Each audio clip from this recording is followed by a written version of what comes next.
کیا شب برات میں جاگنا اور روزہ رکھنا صحیح ہے؟ 15 شعبان کا روزہ کسی صحیح حدیث سے ثابت بولو بھائی نہیں.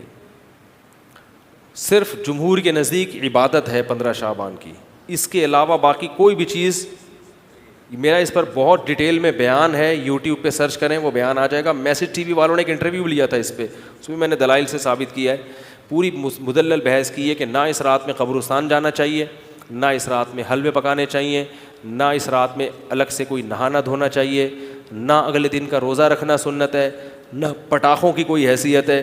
سمجھ رہے ہو؟ اب مجھے پتہ ہے جو گالیاں آنے والی ہیں یوٹیوب پہ, چلو کوئی بات نہیں, اس کو بھی انجوائے کرتے ہیں.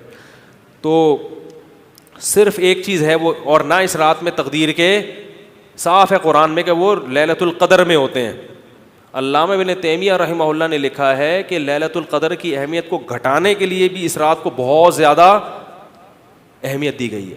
تو جتنی جس چیز کی اہمیت ہو اس کو اتنا ہی رکھنا چاہیے. تو صرف عبادت ہے, تو عبادت کی جمہور کے نزدیک کیا ہے وہ بھی اتفاقی نہیں ہے, یاد رکھو.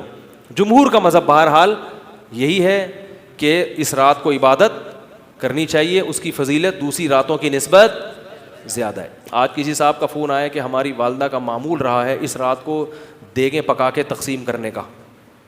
اب والدہ مرحومہ دنیا سے چلی گئی, اب ہم چاہتے ہیں. میں نے کہا نہیں پکائیں. کہہ رہے کیا دیگ پکانے میں, لوگوں کو غریبوں کو کھانے کھلانے میں کیا حرج ہے, اس میں کون سی پابندی ہے؟ میں نے کہا پھر آج کھلا دیں, کل کھلا دیں, کیا خیال ہے؟ لوگ یہ بھی کہتے ہیں کہ بھئی آپ صدقات و خیرات سے کیوں روک رہے ہو لوگوں کو؟ بھائی صدقات و خیرات, جیسے لوگ کہتے ہیں نا بکرے کے صدقے میں کیا خرابی ہے. ابھی پھر کوئی صاحب مجھ سے الجھ گئے کہ آپ کیوں کہتے ہو صدقے کا بکرا بدعت ہے, اگر کوئی بکرا کھلا رہا ہے تو کیا خرابی ہے؟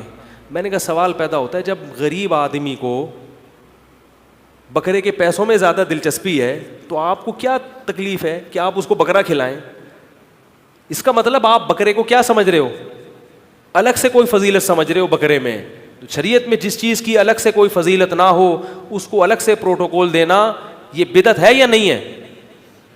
غریب آدمی کو کہہ رہے یار 20,000 کا بکرا لے کے دے دیا تم نے مجھے, تو مجھے 20,000 روپے دے دیتے.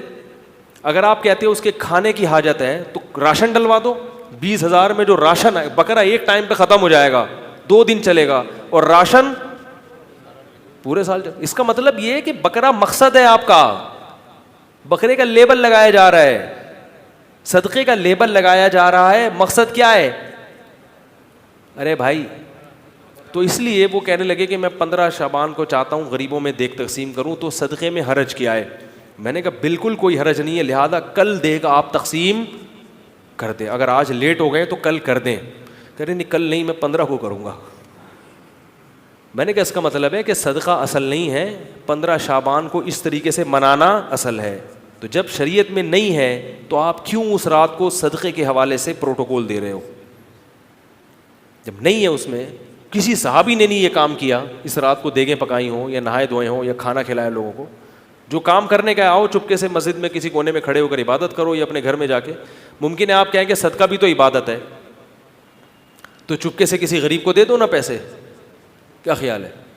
جتنے پیسے دیگ میں خرچ ہوں گے تو بھائی چپکے سے کسی غریب کو جا کے دے دو. تو تہواروں میں کھلایا پلایا جاتا ہے. میں نے کہا عید کے دن کھلائیں, آپ لوگوں کو تہوار ہے, بقرعید میں کھلائیں, صحیح ہے نا, افطاری میں لوگوں کو کھلائیں, یہ کھلانے کا موقع ہے. آپ 15 شعبان کی رات کو پبلک کو جب خوب مرغن غذائیں کھلائیں گے تو وہ عبادت کے لائق, وہ مرغے کھا کے کیا کریں گے, ٹون ہو جائیں گے, سو جائیں گے.